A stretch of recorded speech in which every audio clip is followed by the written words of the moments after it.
ایک خوبصورت گاؤں میں جو رنگ برنگے پہاڑوں اور چمکتی ہوئی ندیوں کے درمیان بسا ہوا تھا، وہاں ایک خوبصورت بچی بیلا رہتی تھی۔ بیلا کی آنکھیں نیلی اور چمکدار تھیں اور اس کی مسکراہٹ ہر دل کو جیت لیتی تھی۔ اس کی ہنسی میں ایک میٹھا سا سحر تھا اور جہاں بھی وہ جاتی خوشی کا پیغام لاتی۔ ایک دن بیلا نے صبح اٹھتے ہی اپنے تکیے کے نیچے ایک چھوٹا سا سونا چمکتا ہوا چابی دیکھا۔ چابی کی چمک میں جادو کی جھلک تھی۔ بیلا کی تجسس بڑھ گئی اور اس نے فیصلہ کیا کہ یہ چابی اسے کہاں لے جائے گی۔ سونے کی چابی ہاتھ میں پکڑے بیلا نے باہر اپنے باغ میں قدم رکھا۔ وہاں پھولوں کی جھاڑیوں کے پیچھے چھپے ہوئے اسے ایک چھوٹا سا خوبصورت دروازہ ملا جو ایک بچی کے لیے بالکل مناسب تھا۔ بیلا نے سونے کی چابی دروازے کے تالا میں ڈالی اور گھمائی۔ دروازہ چرچراتے ہوئے کھل گیا اور اس نے ایک چمکتی ہوئی دنیا کا منظر پیش کیا۔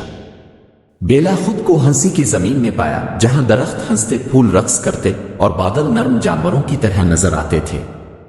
جب بیلا ہنسی کی زمین میں چل رہی تھی، اس نے ایک دوستانہ بات کرنے والے خرگوش بمبن سے ملاقات کی۔ خوش آمدید بیلا، ہم تمہارا انتظار کر رہے تھے، بمبن نے کہا اپنی ناک کو جھٹکاتی ہوئے۔ ہمیں تمہاری مدد کی ضرورت ہے۔ ہمیں ہنسی کے فاؤنٹین کو دوبارہ ہنسانے میں مدد چاہیے۔ اس کی ہنسی غائب ہو گئی ہے۔ بیلا اور بمبن ہنسی کے فاؤنٹین کے پاس پہنچے جو جواہر سے ڈھکا ہوا ایک شاندار ڈھانچہ تھا، مگر یہ خاموش اور ساکت تھا۔ بیلا نے فاؤنٹین کو نرمی سے چھوا اور اچانک ایک نرم سی ہنسی بلند ہوئی، لیکن یہ صحیح نہیں تھی۔ بمبن نے بتایا، فاؤنٹین کی ہنسی جادوئی ہے، لیکن اسے خاص لمس کی ضرورت ہے۔ یہ صرف تب ہنس سکتی ہے جب اسے کسی بچے کی ہنسی سنائی دے۔ بیلا نے ہاتھ کو تالی مارا اور ہنسی کی ایک پیاری لہر میں پھٹ پڑی۔ فاؤنٹین چمکنے لگا اور ایک خوشگوار موسیقی جیسی ہنسی کے ساتھ ہنسنے لگا۔ ہنسی کی زمین خوشی سے بھر گئی، درخت خوشی سے جھومنے لگے اور پھول خوشی میں ناچنے لگے۔ زمین کے مخلوق بیلا کے ارد گرد جمع ہو گئے اور اس کی خوبصورت ہنسی کے لیے اس کا شکریہ ادا کیا۔ جیسے ہی سورج غروب ہونے لگا، بمبن نے بیلا کو ایک نرم چمکتا ہوا پھول دیا جو ان کی شکر گزاری کا نشان تھا۔ یہ پھول تمہیں کسی بھی وقت واپس لے جانے میں مدد کرے گا، اس نے کہا۔ بیلا نے الوداع کہا اور چھوٹے دروازے کے ذریعے واپس چلی گئی جو آہستگی سے بند ہو گیا۔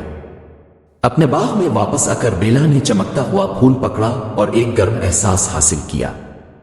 اسے معلوم تھا کہ جب بھی وہ ہنسی کی زمین میں دوبارہ جانا چاہے گی، یہ جادوئی پھول اسے وہاں پہنچائے گا۔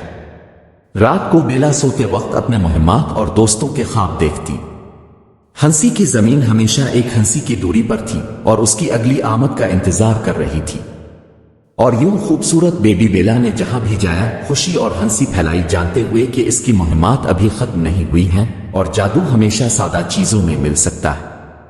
امید ہے کہ آپ کو بیلا کی جادوئی مہم کی کہانی پسند آئی ہوگی۔ اگر آپ کے ذہن میں کوئی اور خیال موضوع ہے تو براہ کرم بتائیں۔